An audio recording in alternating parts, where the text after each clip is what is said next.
Assalamualaikum warahmatullahi wabarakatuh. Selamat pagi semuanya. Semoga pada pagi hari ini semuanya dalam keadaan sehat ya. Amin.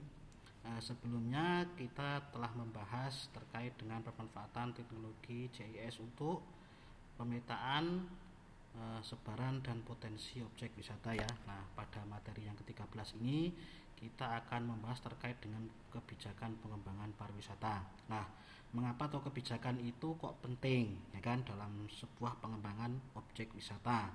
Nah, karena ketika kebijakan itu positif, tentu akan berdampak positif pula terhadap sektor pariwisata.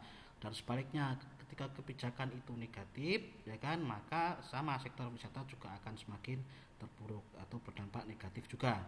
Nah, karena kebijakan itu penting, maka dalam pengambilan keputusan seorang pemangku kepentingan itu harus selalu mempertimbangkan beberapa aspek yang terutama terkait dengan sektor pariwisata ya. Karena yang namanya sektor pariwisata itu selalu pasti terkait dengan sektor-sektor yang lain ya kan, karena sama saja sebetulnya ketika kita mengambil kebijakan pengembangan sektor pariwisata maka sama saja kita mengambil kebijakan terkait perkembangan ekonomi ya, karena tentu sektor wisata itu akan berdampak terhadap sektor ekonomi. Lanjut. Nah, dari grafik diagram ini ya kan dapat kita ketahui bahwasanya pengaruh sektor atau pengaruh PDB sektor pariwisata terhadap PDB nasional ya. Nah, dimana kalau kita lihat dari grafik ini memang terjadi fluktuasi ya, mulai dari tahun 2010 sampai dengan tahun 2019. Dimana kalau kita ketahui pada tahun 2010 ke 2011 mengalami kenaikan, tetapi pada tahun 2012 itu mengalami penurunan kan. Kemudian stagnan sampai dengan 2014, kemudian naik lagi pada 2015 ya kan. Nah, kemudian turun lagi pada 2016, turun lagi pada 2017, turun naik. Nah, ini naik pada 2018 dan naik drastis pada 2019. Nah, kenaikan yang tajam ini tentu ini merupakan sebuah hasil daripada kebijakan pemerintah bagaimana pada rentang tahun ini ya. Pemerintah memberlakukan kebijakan bebas visa bagi turis asing ya kan. Jadi orang turis itu kalau mau ke Indonesia tidak perlu membayar visa masuk kalau dia berwisata ya. Jadi silahkan masuk saja begitu istilahnya. Sehingga pada periode ini nilai tingkat kunjungan wisatawan mancanegara pasti saya yakin nanti akan naik datanya ya. Oke, selanjutnya. Nah, ini datanya sama kalau tadi itu PDB sektor wisata terhadap PDB nasional. Sekarang kita lihat data terkait dengan tren kunjungan atau pertumbuhan wisata mancanegara ya. Nah, ini sampai ini malah tahun 2000 sampai 2019. Nah, ternyata memang dari sini terjadi fluktuasi. Nah, setiap fluktuasi ini tentu pemerintah pasti akan mengambil sebuah langkah strategi atau kebijakan bagaimana supaya tren itu tetap ketika turun ya nggak terlalu drastis ya kan, naik ya naik terus. Nah, biasanya seperti itu. Nah, jika kita lihat mulai tahun 2018 sampai 2019 tadi kan di PDB-nya mengalami kenaikan. Nah, di sini juga sama, ini ternyata pengunjungnya mengalami kenaikan ya dari 2018 ke 2019. Jadi sinkron sebetulnya antara kebijakan dengan jumlah pengunjung pariwisata dan juga pengaruh PDB sektor pariwisata terhadap PDB nasional, sehingga memang kebijakan dapat mempengaruhi atau dapat berdampak kepada sektor pariwisata ya dan juga PDB. Oke. Lanjut. Nah, kebijakan pariwisata ya kan. Apa itu kebijakan pariwisata? Kebijakan pariwisata itu adalah merupakan sebuah produk dari proses yang kompleks ya dan terkait dengan beberapa aspek. Nah, tadi sudah saya sampaikan bahwasanya pariwisata itu merupakan sebuah bisnis yang sangat kompleks. Artinya pariwisata itu melibatkan sektor-sektor yang lain ya kan. Ada sektor transportasi ya kan, sektor pembangunan, sektor jasa, kemudian sektor perbankan ya kan, kemudian melibatkan juga sektor di situ mungkin sekarang pertanian ya kan. Banyak sekali sekarang bermunculan agrowisata. Itu kan artinya apa? Ada kaitan antara pertanian dengan pariwisata, sehingga sekarang ini banyak model-model agrowisata terutama di daerah pegunungan itu sedang gencar digalakkan ya. Nah, Sehingga inilah mengapa pariwisata itu kompleks, sehingga dalam hal pengambilan kebijakan itu harus ekstra hati-hati karena menyangkut sektor-sektor yang lain, ya kan. Oke. Nah, kemudian di sini ada terkait ilustrasi bagaimana beberapa pelaku bisnis dalam bidang pariwisata itu, ya kan. Nah, makanya biro-biro ini, ya kan. Ini mereka sedang membuat istilahnya pertemuan asosiasi. Nah, dalam pertemuan-pertemuan asosiasi itu sebetulnya mereka membuat istilahnya membuat juga kebijakan, ya kan. Tapi kebijakan yang dibuat oleh asosiasi-asosiasi itu tidak akan berdampak kepada masyarakat secara umum. Karena apa? Mereka tidak bisa istilahnya mewajibkan, ya kan. Artinya kebijakan yang diambil oleh asosiasi ini tidak memiliki kekuatan hukum. Nah, artinya seperti itu. Karena apa? Karena kebijakan yang diambil asosiasi itu hanya untuk asosiasinya saja, tidak akan berdampak kepada asosiasi yang lain. Misalkan di sini asosiasi biro, ya dampaknya ada asosiasi biro saja, ya kan? Artinya apa? Yang melaksanakan asosiasi biro. Nah, misalkan asosiasi di situ ada perhotelan, ya yang akan membuat kebijakan itu yang akan dilakukan ya perhotelan saja. Belum tentu nanti masyarakat juga akan mau mengikuti asosiasi tersebut.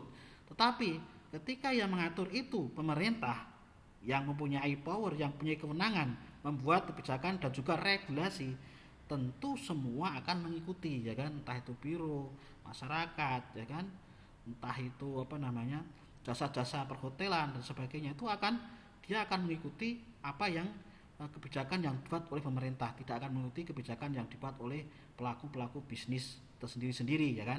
Nah, terkait apa yang akan diatur pemerintah, nah biasanya ini yang kita terkait dengan tata ruang, ya kan, terkait dengan perizinan, lisensi, terkait dengan akreditasi, ya kan.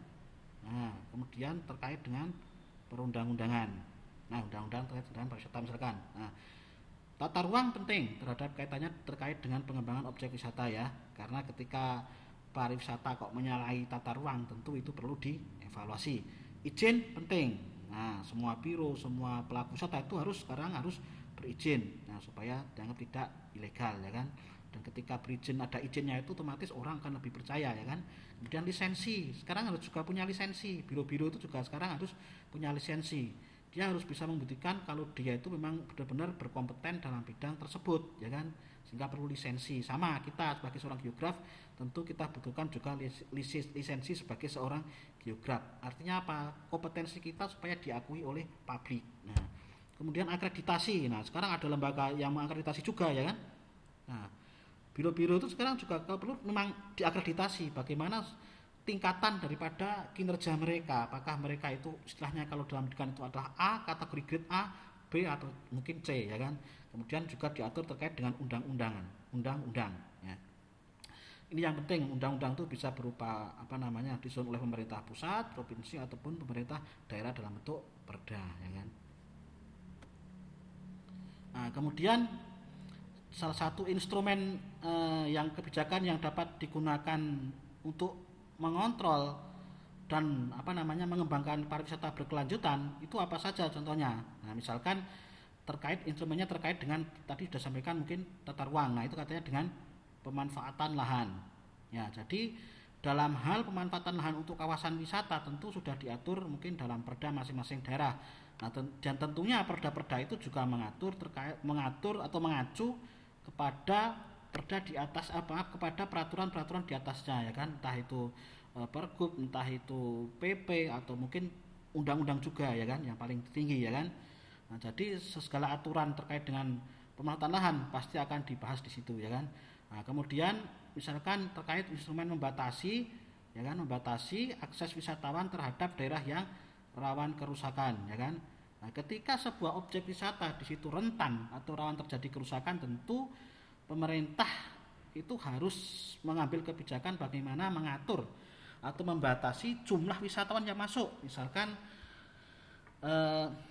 ketika di dalam suatu hari itu misalkan yang boleh masuk terhadap objek wisata itu misalkan hanya 1 mobil atau hanya 100 mobil atau mungkin hanya 1000 orang dan sebagainya, ya, dalam satu hari.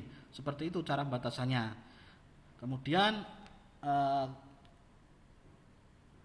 instrumen yang lain misalkan melindungi budaya lokal. Nah, tentu agar ketika ada budaya-budaya lain masuk ke dalam budaya lokal, tentu budaya lokal itu harus dilindungi. Karena apa? Budaya lokal itu juga merupakan aset. Nah, contohnya ketika misalkan di situ ternyata ada budaya lokal, misalkan jatilan, ya kan? Misalkan di situ apa namanya? eh, ritual-ritual dan sebagainya, ketika tidak apa namanya bertentangan dengan agama, ya memang karena itu sebuah budaya, maka tetap harus dilestarikan. Jangan sampai adanya objek wisata ini kemudian budaya lokal apa namanya dihapuskan atau dihilangkan. Nah, kalau kita lihat malah sekarang pemerintah itu ketika ada budaya lokal itu malah menggandeng, sehingga adanya konten-konten lokal atau budaya lokal itu ternyata dapat menambah daya tarik sebuah kawasan objek wisata, sehingga di dalam suatu kawasan objek wisata itu isinya wisata itu tidak hanya sekedar monoton isi wisata saja. Misalkan contoh ketika kita mau ke misalkan saja nih ya, mau ke apa namanya wisata Grojogan Sewu atau Mangu. Nah, kalau kita hanya melihat Grojogan saja tentu tidak akan menarik. Kalau Grojogan itu kan hanya air saja, itu kan yang mengalir saja. Tapi kalau itu ditambah misalkan atraksi, misalkan ada binatangnya, ya kan, kemudian ada kolam renangnya, kemudian ada halaman untuk rest areanya, tentu akan menambah daya tarik tersendiri bagi wisatawan, ya kan, ada nilai tambahannya. Nah, kemudian mengarahkan perilaku, misalkan kebijakan lain adalah mengarahkan perilaku wisatawan yang berwawasan lingkungan. Nah, bagaimana memberikan edukasi kepada para wisatawan itu supaya ketika datang itu dia tidak apa namanya membuat suatu ulah atau mungkin kegiatan aktivitas yang berdampak terhadap lingkungan, misalkan buang sampah sembarangan, ya kan, sebagainya. Tentu itu akan mengganggu, ya kan. Nah, kemudian pembatasan misalkan dalam penggunaan energi, ya kan. Misalkan saja dalam wisata itu digalakkan kalau mau ke wisata ini silakan pakai angkutan umum saja masih bisa, tidak semua harus pakai angkutan pribadi, misalkan seperti itu ya, dan sebagainya. Ini banyak sekali apa namanya yang bisa instrumen kebijakan yang bisa dilakukan oleh pemerintah dalam hal pengembangan objek wisata ya. Nah, ini adalah kerangka pengembangan pariwisata berkelanjutan yang sustainable ya di Indonesia. Apa aja yang akan dikembangkan ya. Nah, ini sustainable tourism destinasinya, ya kan, kemudian observasi wisatanya, ya kan, kemudian sertifikasinya. Nah, ini harus digalakkan, ya kan, harus dikembangkan. Nah, kemudian wisatanya apa namanya wisatawannya dan lokal community-nya. Nah, ini yang bergerak, ya kan, artinya yang terlibat, pelaku yang terlibat dalam pengembangan pariwisata berkelanjutan itu, ya kan. Kemudian apa saja yang dikembangkan, yang harus dikembangkan, ya kan, dalam kerangka ini pengembangan pariwisata berkelanjutan ini, ya kan, yaitu pengembangan terkait dengan keberlanjutan manajemen ekonomi, ya kan, kemudian social culture. Nah, ini perlu di apa namanya keberlanjutan perlu dijaga. Kemudian environment, nah ini penting, lingkungan ya. Nah, sehingga adanya kolaborasi ini pengembangan sustainability terhadap manajemen ekonomi, social culture, environment ini nanti pengembangan pariwisata Indonesia itu benar-benar sudah berkelanjutan, artinya dia akan sustainable, akan terus menerus ada. Nah, sudah kompleks sekali pemerintah itu mengatur terkait dengan kebijakan pengembangan pariwisata ya. Nah, ini pariwisata itu merupakan salah satu kebijakan publik, ya kan, sehingga ketika pemerintah mengambil kebijakan tentu akan berdampak kepada sektor publik, semua orang akan terkena dampaknya. Tadi depan sudah saya jelaskan bahwasanya ketika pemerintah mengambil kebijakan, maka yang terdampak kebijakan adalah semua stakeholder, ya kan. Nah, stakeholder itu ya masyarakat atau wisatawan, ya kan, kemudian misalkan itu dari biro-biro jasa, kemudian dari apa namanya, dari jasa transportasi, dari jasa perhotelan, semua akan terdampak, sehingga kebijakan dalam sektor pariwisata itu merupakan sebuah kebijakan publik. Nah, ini sesuai dengan apa namanya yang sudah disampaikan di sini menurut ini ya Karl F tahun 99 dan Drama Agustino 28 dan juga ini Persen 1995. Nah, jadi ketika kebijakan inputnya baik, maka dia akan menghasilkan output yang baik. Nah, jadi kebijakan itu berhasil ketika indikator-indikator itu dapat tercapai. Nah, nanti di belakang akan saya jelaskan bagaimana cara mengkaji kebijakan itu berjalan dengan baik. Nah, itu bisa dilihat dari capaian atau indikator-indikatornya sudah terlaksana belum. Nah, ketika kebijakannya apa namanya A B C D, maka indikatornya tercapainya juga harus A B C D, seperti itu ya. Nah, jadi antara input pengaruh terkait dengan output. Nah, ini kaitannya sektor pariwisata dengan sektor-sektor lain, sehingga pengambilan kebijakan pada sektor pariwisata itu tentu kan berdampak pada sektor-sektor lain. Nah, misalkan ada industri pengolahan, ini pasti ada nanti ya kan, perdagangan, hotel, restoran. Nah, dalam sebuah industri pariwisata itu pasti melibatkan ini ya, tidak mungkin tidak. Nah, kemudian pertanian tadi saya sampaikan, agrowisata tadi, transportasi ini pasti sekali ya kan, komunikasi. Nah, ini juga penting karena apa? Ketika pariwisata nggak ada komunikasinya nggak lancar ya, saya yakin objek wisata itu nanti akan apa namanya tidak diminati, bahkan nanti suatu saat akan berhenti dengan sendirinya ya kan. Nah, kemudian jasa-jasa, bank, nah ini juga penting ya. Sebaiknya dalam objek wisata yang sudah baik itu di situ disediakan misalkan di perbankan lah paling enggak ya kan, misalkan ada ATM-nya ya kan, ada banknya walaupun itu bank cabang ya kan, atau mungkin bank yang lebih kecil lagi, bank desa. Nah, intinya di situ ada sistem perbankannya. Nah, misalkan ATM sebagainya, kemudian money changer. Nah, ketika ada turis datang ke sebuah objek wisata, kalau dia pakai uang dolar kan susah juga mungkin ya, sehingga dia harus merupiahkan ya kan, menukar dengan rupiah, sehingga di situ money changer itu penting sekali ya dalam sebuah objek wisata. Kemudian konstruksi ya kan, kelautan, wisata bahari ya kan. Nah, ini Karimun Jawa ini yang terkenal. Nah, Labuan Bajo juga ya, kehutanan. Nah, ini sekarang banyak digalakkan sektor-sektor wisata itu terkait dengan sektor-sektor yang lain.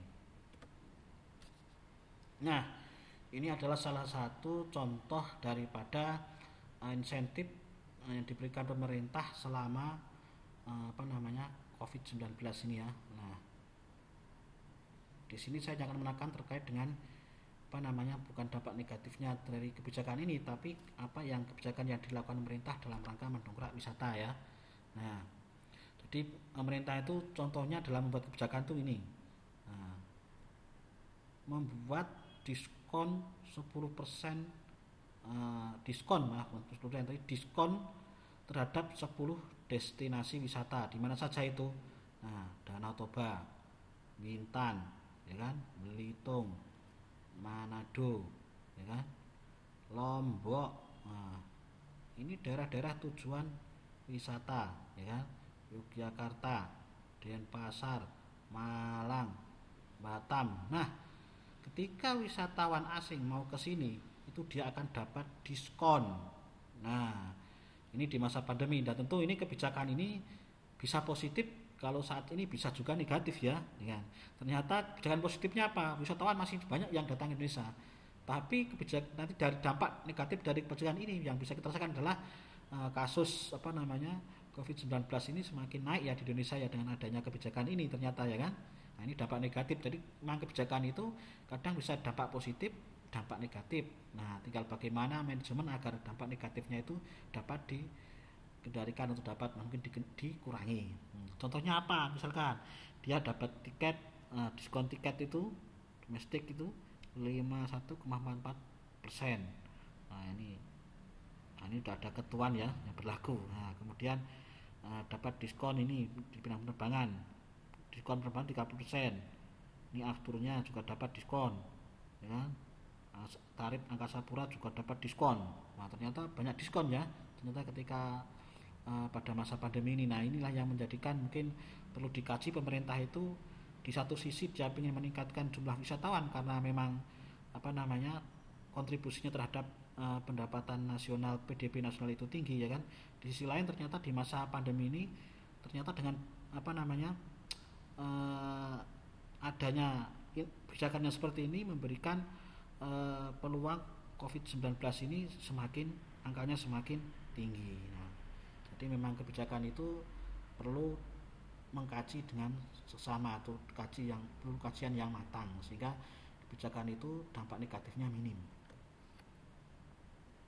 Nah, menyambung yang tadi terkait dengan apa saja kebijakan pengembangan pariwisata nasional ini antara lain ini pemerintah menetapkan misalkan dengan 10 destinasi pariwisata prioritas. Artinya apa? 10 objek ini yang akan dipromosikan baik ke dalam negeri maupun luar negeri.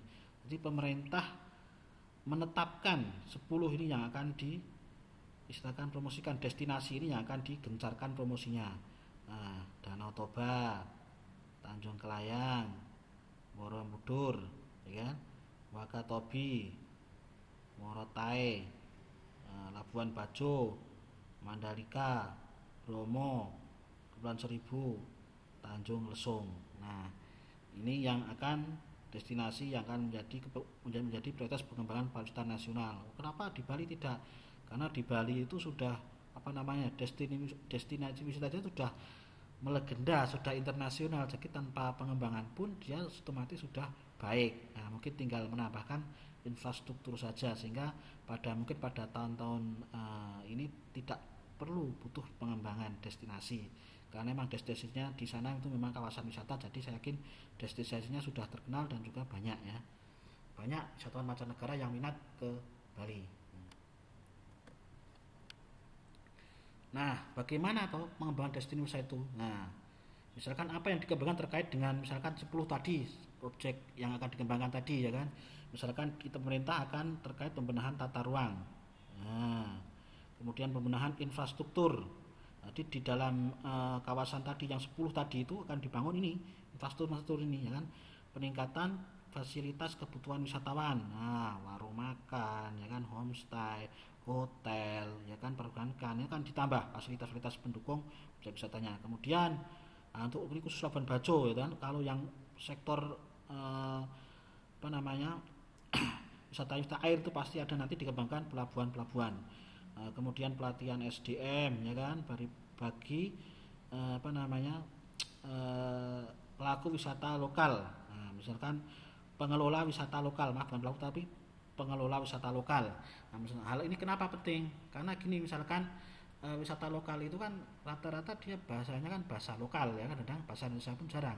Nah, ini perlu dilatih supaya apa? Ketika ada wisatawan dari luar atau wisatawan dari mancanegara, wisatawan lokal ini dapat beradaptasi. Misalkan dia bisa berbahasa Inggris dengan lancar, berbahasa Indonesia dengan lancar, misalkan seperti itu ya. Nah, kemudian penyiapan atraksi pendukung wisata. Nah, misalkan di dalam wisata itu kan seperti tadi saya sampaikan, kalau hanya satu objek itu kurang menarik, perlu ditambah objek-objek yang lain sehingga dapat meningkatkan minat wisatawan untuk datang ke objek tersebut. Nah, begitu ya.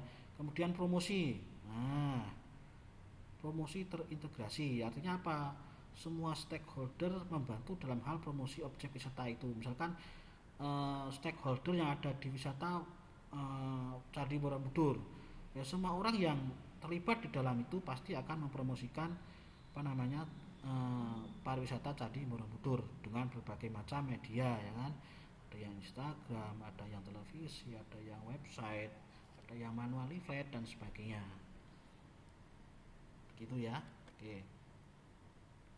Nah, tadi sudah disampaikan di depan bahwasanya pariwisata itu menjadikan sumber pendapatan yang menguntungkan bagi negara. Karena apa? Dukungan terhadap PDB nasional itu sebesar 4,7%. Ya, sehingga potensi inilah yang mungkin bisa nanti dikembangkan dan dipertahankan, sehingga dalam hal itu pemerintah mengambil kebijakan. Nah, kebijakan itu untuk apa, ya kan? Kenapa diambil kebijakan-kebijakan itu, ya kan? Nah, ini alasannya, ya kan? Satu, untuk peningkatan jumlah wisatawan mancanegara dan Nusantara. Bagaimana mau berkembang ketika dalam sebuah wisata tidak diambil sebuah kebijakan, ya kan? Ya stagnan terus objek wisata tersebut. Makanya pemerintah daerah yang mempunyai potensi objek wisata yang banyak, dia harus segera mengambil kebijakan-kebijakan bagaimana meningkatkan potensi objek wisata di daerahnya, entah itu dengan promosi dan sebagainya ya kan, atau dengan mendatangkan influencer yang sekarang banyak digalakkan ya kan. Seperti yang kita ketahui mungkin tahun-tahun sebelumnya ada Raja Salman ya kan yang datang ke Bali, Cristiano Ronaldo dan sebagainya. Mungkin daerah-daerah lain bisa meniru mendatangkan influencer ke sebuah daerah tujuan objek wisata yang memang benar-benar itu potensial dan layak untuk dikembangkan terus ya kan. Kemudian apa arah bangunannya lain, promosi, ya. Kemudian perbaikan dan peningkatan kualitas sarana pendukung, ya kan. Kemudian peningkatan kapasitas pemerintah dan pelaku kepentingan atau stakeholder pariwisata lokal. Nah, kemudian meningkatkan mutu pelayanan. Nah, kemudian meningkatkan SDM. Nah, sama, jadi sasarannya masih sama dengan peningkatan destinasi wisata tadi ya di depan sebelumnya yang sudah saya jelaskan. Oke. Nah, kemudian dalam hal untuk mencapai itu ternyata pemerintah pusat juga membentuk namanya Badan Promosi Wisata, mungkin ada nasional dan juga daerah. Nah, tujuannya apa Badan Promosi Pariwisata Daerah itu, ya kan? Nah, tujuannya satu, ya kan, dia kegiatan promosi, ya kan? Kemudian pengembangan produk wisata. Nah, jelas ini ya. Jadi ketika ada sebuah lembaga atau badan khusus yang mengelola yang membantu pemerintah dalam mengelola objek wisata, tentu dia harus punya fungsi yang sangat vital. Artinya dalam hal pengembangan pariwisata, tentu dia menjadi garda terdepan agar pariwisata di daerahnya itu naik, ya kan, meningkat. Dilihat dari jumlah kunjungan wisatawan baik mancanegara maupun domestiknya ya. Nah, kemudian peningkatan sarana dan prasarana, ya kan. Nah, kemudian terkait dengan jasa-jasa terkait produk souvenir, pengembangan produk souvenir dan sebagainya ya.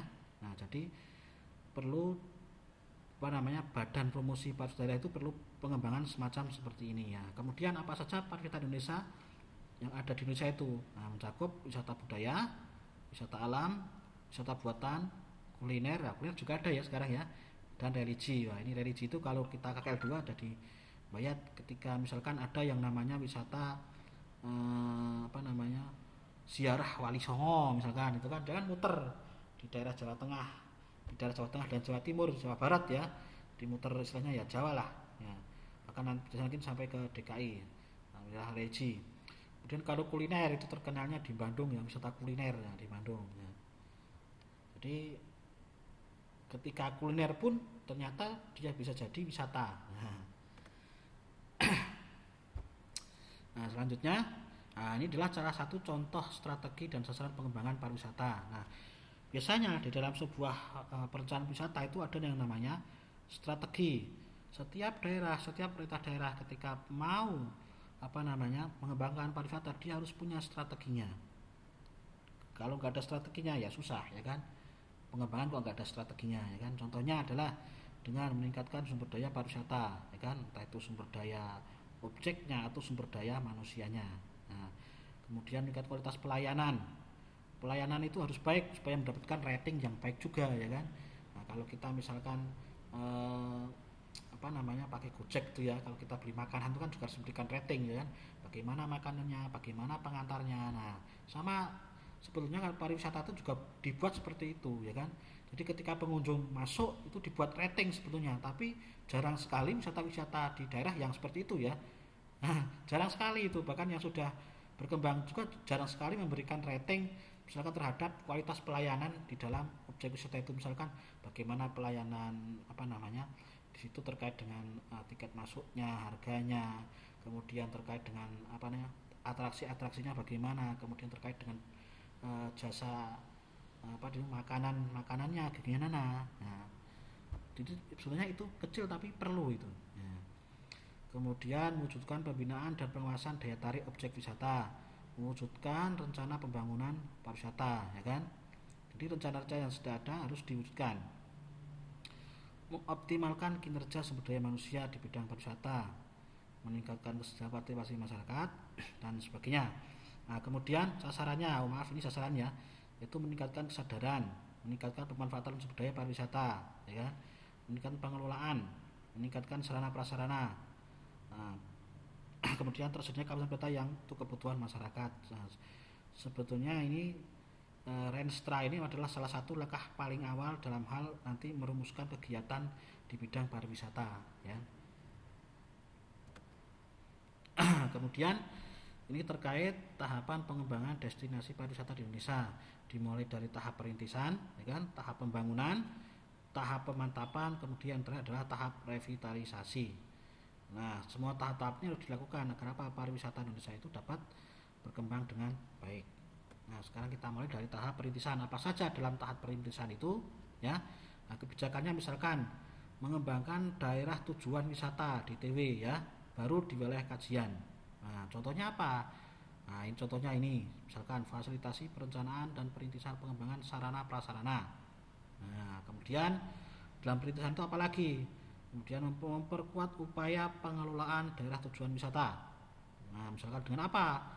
Dengan penguatan upaya pengelolaan pariwisata berkelanjutan di daerah kajian. Nah, kemudian kebutuhannya apa? Nah, kebutuhan fisiknya, ya kan? Ini tadi kan non fisik semua. Sekarang fisiknya apa? Misalkan mengembangkan DTW. Nah, satu misalkan pembuatan ruang ganti toilet. Nah, misalkan di sini ya. Nah, dan sebagainya. Jadi tahapannya itu ketika perintisan, tahap pengembangan perintisan itu kebijakannya apa, kebutuhan non fisiknya apa, kebutuhan fisiknya apa. Nah, gitu ya. Oke, lanjut. Kemudian tahapan pembangunan. Nah, kebijakannya apa di situ? Misalkan ini aja, memperkuat upaya konservasi daerah tujuan wisata. Nah, contohnya dengan apa? Kebutuhan non fisiknya, pengawasan pembangunan dengan mengutamakan prinsip konservasi sumber daya pariwisata. Ini contoh kebutuhan non fisiknya. Nah, kemudian fisiknya apa? Nah, misalkan pembangunan pusat informasi wisata atau tourism information center. Nah, ini contohnya yang mungkin bisa dilakukan adalah yang masuk pada tahap ini. Contohnya adalah pariwisata di Kota Surabaya sebagian ya. Nah, Kota Semarang, Lombok dan sebagainya ya. Kemudian masuk tahap pemantapan. Ini sudah mantap berarti ya. Contoh mengembangkan kebijakannya adalah mengembangkan diversifikasi daerah tujuan wisata. Kebutuhan non fisiknya apa? Nah, misalkan pengembangan jenis atraksi lain. Nah, ya kan? Yang sesuai dengan tema daerah tujuan wisata utama. Kebutuhan non fisiknya apa? Misalkan penataan taman. Nah, contohnya ini misalkan sama ini Kota Surabaya, Semarang, Lombok, sebagainya ya. Kemudian yang terakhir adalah revitalisasi. Contohnya kebijakannya misalkan di sini memperkuat pengembangan DTW dan kebijakan dan wilayah kajian berbasis budaya sejarah. Nah, kemudian kebutuhan non fisiknya adalah fasilitasi pengembangan wisata edukasi, wisata kajian misalkan. Non fisiknya, kebutuhan fisiknya misalkan perbaikan jaringan jalan. Nah, ini penting ya. Jadi setiap tahapan pengembangan itu ada kebijakan, ada kebutuhan inventarisasi kebutuhan non fisik dan inventarisasi kebutuhan fisik ya. Nah, kemudian yang masuk wilayah tahap revitalisasi itu mana saja? Nah, ini Surakarta masuk ya, Palu, Makassar, Jogja, dan sebagainya ya. Nah, selanjutnya ini akan kita contohkan terkait dengan kebijakan pengembangan pariwisata di Kota Surakarta. Nah, kebijakan pemerintah Kota Surakarta dalam hal pengembangan pariwisata itu sudah tertuang dalam Perda tentang Rencana Induk Pembangunan Kepariwisataan Daerah tahun 2016 sampai 2026. Nah, saya yakin semua daerah yang sudah memiliki kebijakan terkait dengan pengembangan pariwisata tentu akan memiliki Perda Rencana Pembangunan Pariwisata. Entah itu namanya apa, terkait mungkin tiap wilayah kan namanya berbeda-beda ya kan namanya, tapi sebetulnya endingnya atau tujuannya itu sama ya. Kalau di Solo namanya Rencana Induk Pembangunan Kepariwisataan Daerah. Isinya apa toh perda ini? Nah, isinya ya. Contohnya dia ketentuan umum. Itu masih di bab pertama itu ketentuan umum ya kan. Definisi-definisi kepariwisataan dan perda. Kemudian isinya apa? Terkait dengan pembangunan pariwisata. Nah, isinya apa? Penjelasan umum, visi misi kepariwisataan daerah itu apa, tujuan sasaran apa, arah apa, penyelenggaraan kegiatan peta bagaimana. Nah, kemudian pembangunan destinasi pariwisata daerah. Nah, bangun destinasinya mana saja, wilayahnya di mana apa saja itu ya. Kemudian pengembangan investasi. Nah, siapa sih yang bisa diajak sebagai stakeholder atau sebagai rekanan untuk berinvestasi di objek wisata ya kan, entah itu dari swasta, BUMN, BUMD atau mungkin juga organisasi masyarakat, bisa diajak sebagai mitra untuk berinvestasi ya. Nah, kemudian apa isinya perda tersebut? Pembangunan industri. Nah, jadi bukan hanya pariwisata. Di dalam perda itu sudah dibangun bahwasanya pariwisata itu nanti akan dijadikan sebuah industri. Nah, ketika jadi sebuah industri, tentu ini akan berdampak terhadap sektor-sektor yang lain yang sudah saya jelaskan di depan tadi ya kan. Ya ada yang lingkungan, ada yang pertanian, ada yang perbankan, ada yang perdagangan, jasa, ya, dan sebagainya. Nah, kemudian yang lain adalah pembangunan kelembagaan. Nah, pengelolanya, apakah itu dikelola oleh daerah, dikelola oleh provinsi, dikelola oleh masyarakat, dikelola oleh swasta dan sebagainya, itu perlu diatur, ya kan? Kelembagaannya supaya jelas. Kemudian tadi sampai badan promosi. Nah, ini tadi badan promosi sudah disampaikan, tugasnya juga sudah ada. Ya kan? Intinya badan promosi ini bertujuan untuk meningkatkan daya kompetitif pariwisata daerah, ya kan? Melalui berbagai macam kegiatan, ada yang tadi yang promosi, peningkatan SDM, perbaikan sarana prasarana dan sebagainya ya. Kemudian ada indikator pembangunan kepariwisataan. Pariwisata itu sukses atau rencananya itu berhasil, tentu ada indikator-indikatornya. Nah, indikator itu misalkan dimulai dari rencana RPJPD, rencana pembangunan jangka panjang, menengah ataupun pendek. Jadi kalau indikatornya itu terlaksana, maka semuanya berhasil. Nah, gitu ya. Kemudian pengawasan dan pengendalian, nah, monitoring, ya kan. Nah, pariwisata itu apa? Harus dimonitoring apa supaya dalam hal pelaksanaannya itu sesuai dengan peraturan yang ada, gitu ya. Perlu diawasi dan juga perlu dikendalikan. Nah, membangun pariwisata seenaknya sendiri kan perlu dikendalikan, harus sesuai dengan tata ruang, misalnya seperti itu ya.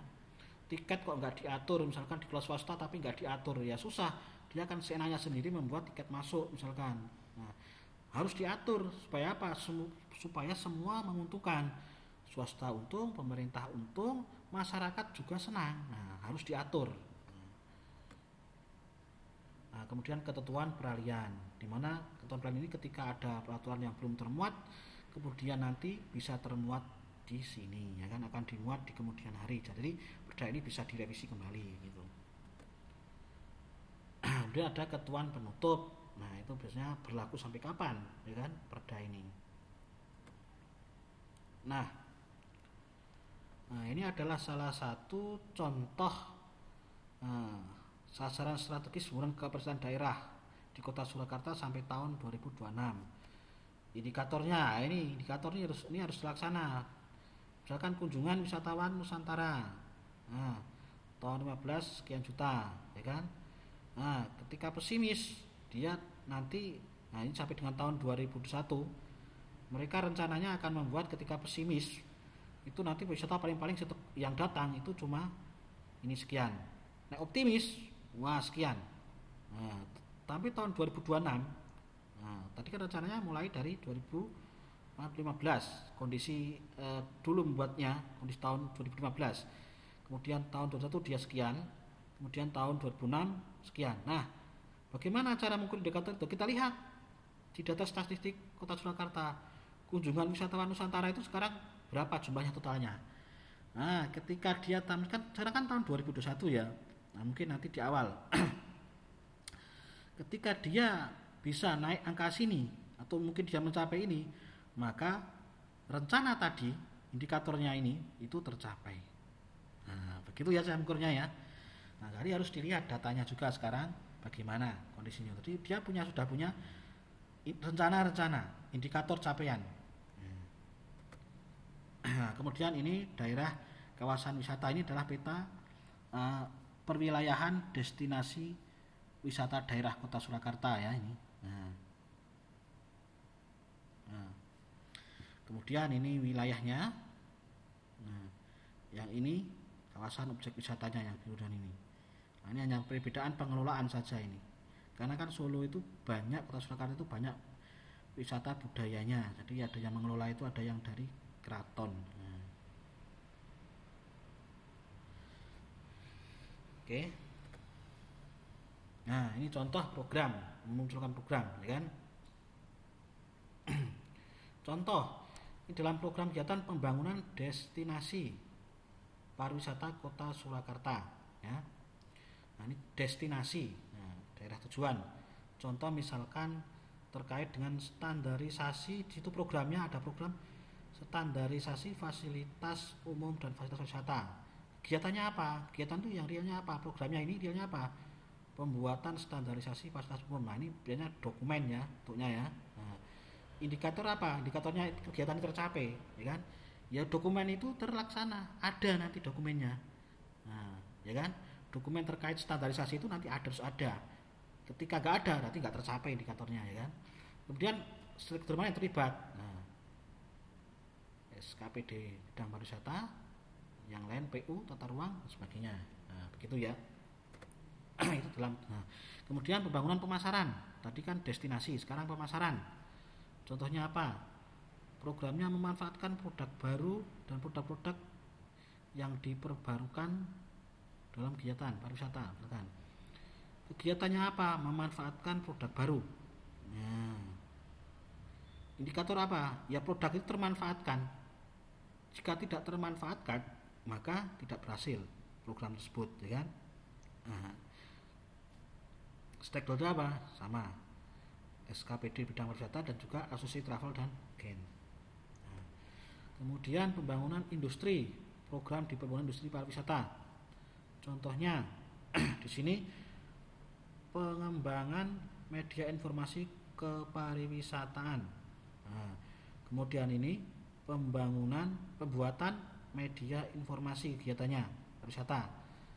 Nah, indikator tersedianya media informasi.